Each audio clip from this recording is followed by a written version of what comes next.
Assalamualaikum warahmatullahi wabarakatuh. Good afternoon everybody. Hello students, for you in grade 11, today we will learn about passive voice.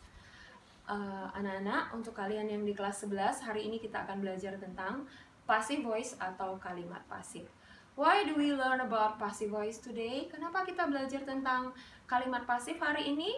Ya, it is because in the explanation text that we have learned last time, karena pada text explanation yang kita pelajari waktu lalu, we always find the passive voice forms in the sentences, ya. Kita banyak menemukan kalimat-kalimat dengan bentuk kalimat pasif di dalam text explanation tersebut. Oke. Nah, today we will learn about the passive voice in present simple. Hari ini kita akan belajar tentang kalimat pasif dengan tenses present simple. Why do we learn about passive voice in present simple? Yeah, because in explanation text, we always find present simple or present tenses in passive forms. Ya, kenapa kita belajar passive voice atau kalimat pasif dengan bentuk tenses present simple hari ini? Karena pada waktu kita mempelajari text explanation, kita banyak menemukan kalimat pasif di dalam bentuk tenses present simple atau present tenses, ya, bentuk tenses present yang lain. Why we find present tenses in explanation text? Kenapa kita menemukan teks explanation itu banyak ditulis dalam present tenses? Ya, tentu saja because in the explanation text we talk about fact, ya, tentu saja karena di dalam explanation text kita membicarakan fakta, dan tenses yang membicarakan fakta tentu saja adalah present, ya.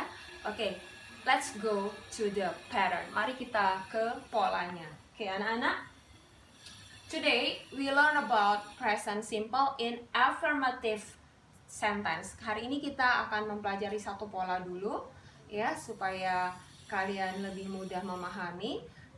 Tenses kita adalah present simple dengan bentuk kalimat affirmative atau kalimat berita. We have already learned about the present simple pattern. Kita sudah belajar tentang pola present simple, ya, untuk kalimat beritanya. Before we continue our lesson, I want to tell you that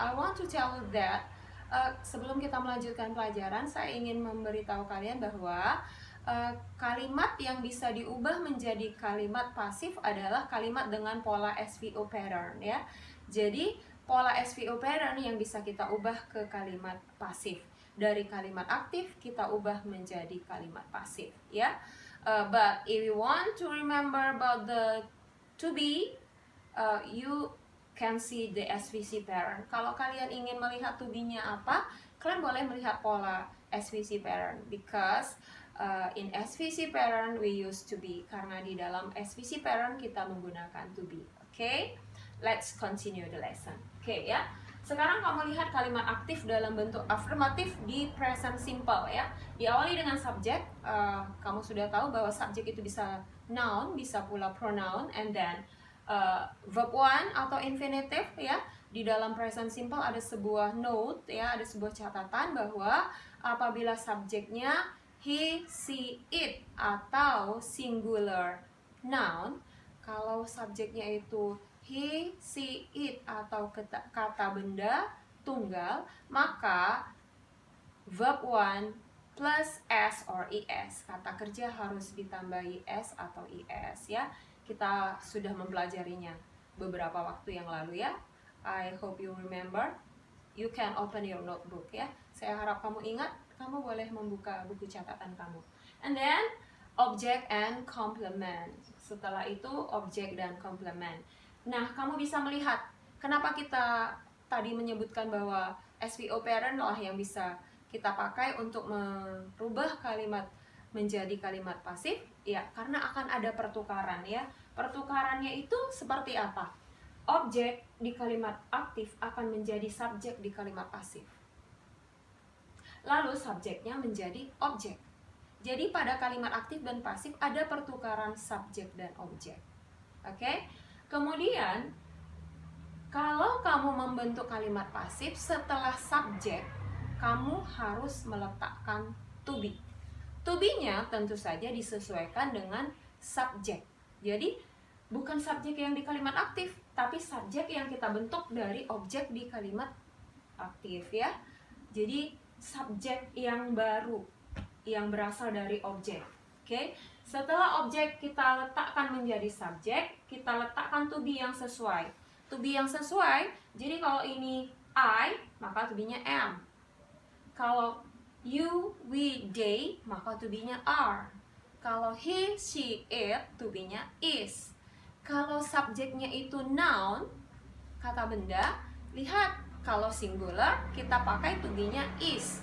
Kalau plural kita pakai to be-nya are. Okay, students? Do you understand? Are you still with me? Okay, lanjut ya. Verb one atau infinitive tadi harus kita ubah ke bentuk past participle atau bentuk ketiga. Jadi, kalimat pasif tidak benar jika kalian meletakkan kata kerja selain bentuk ketiga. Jadi, kata kerja bentuk ketiga, past participle, harus kalian gunakan. Ingat itu ya, you have to remember it ya. Nah, kemudian jika kita ingin membuatnya lengkap dengan objek, maka objek berasal dari subjek ya. Subjek kita pindahkan menjadi objek dengan meletakkan preposition by terlebih dahulu. Lalu complement tidak mengalami perubahan ya. Jadi komplementnya di mana? Kalau keterangannya di depan, boleh kamu tetap letakkan di depan. Kalau keterangannya di belakang, biarkan saja dia di belakang ya. Kita fokus pada subjek, verb, dan objeknya. Oke, students? Oke, do you understand, students? Nah, jika subjek atau objeknya itu adalah pronoun, personal pronoun, maka kamu harus ingat. Ya, kamu harus ingat. Subjek menjadi objek, objek menjadi subjek. Jadi ketika di subjek kalimat aktif dia I, maka ketika dia menjadi kalimat pasif, I berubah menjadi me. Demikian juga sebaliknya, jika di dalam kalimat aktif kita menggunakan kata ganti orang me, maka pada kalimat pasif me-nya berubah menjadi I. Begitu seterusnya, ya. You have to remember it ya. Kita sudah menyalinnya di kelas sebelum kita belajar di rumah. Okay? And then kita lihat contoh ya, contoh yang membuat kalian mudah memahaminya. I have already chose simple sentences. Ya, saya sudah memilih. I have already chosen simple sentences, so you easy to understand ya. Saya sudah memilih kalimat-kalimat sederhana supaya kamu mudah memahaminya ya. Oke. First, they do the homework at night. Kamu perhatikan subjek, they do, verb one, the homework, object, dan at night adalah complement. Oke. Sekarang kalimat aktif tadi, they do the homework at night, mereka mengerjakan PR pekerjaan rumah di malam hari, kita rubah menjadi kalimat pasif. Nah, sekali lagi ingat bahwa kalimat pasif itu memerlukan ya. Jadi kalau di dalam kalimat pasif, subjeknya berasal dari objek, objeknya berasal dari subjek. Oke? Jadi the homework ya, subjek, verb one, objek, complement. Objek menjadi subjek, the homework.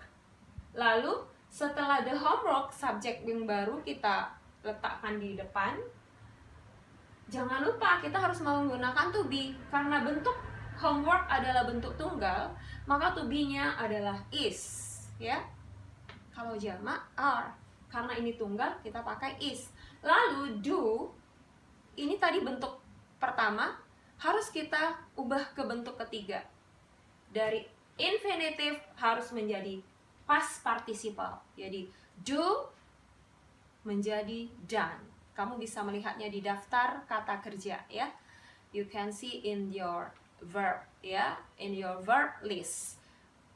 in the regular verb or in the irregular verb list ya. Kamu bisa melihat di daftar kata kerja beraturan atau tidak beraturan. Oke? Dan komplementnya biarkan saja di belakang. Oke, jadi they do the homework at night. Mereka mengerjakan pekerjaan rumah di malam hari menjadi pekerjaan rumah dikerjakan oleh mereka di malam hari. Perhatikan perubahannya, ya. Mereka mengerjakan pekerjaan rumah di malam hari berubah menjadi kalimat pasif.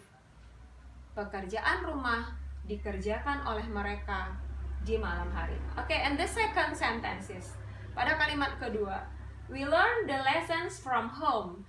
Kita mempelajari pelajaran-pelajaran itu dari rumah. Nah, we adalah subjek, learn adalah verb 1, lalu the lessons adalah objek, dan from home adalah complement, ya. Nah, sekarang kamu perhatikan, objek kita pindahkan menjadi subjek, the lessons. Nah, setelah the lessons kita harus meletakkan to be, karena the lessons bentuknya jamak plural, maka to be-nya adalah are, tidak boleh is. To be-nya adalah are because the lessons plural, karena the lessons-nya adalah plural. Kemudian learn, bentuk satu learn dirubah ke past participle, learned, ya. Kemudian subjek menjadi objek, ya, dan komplement tetap seperti berikut ya.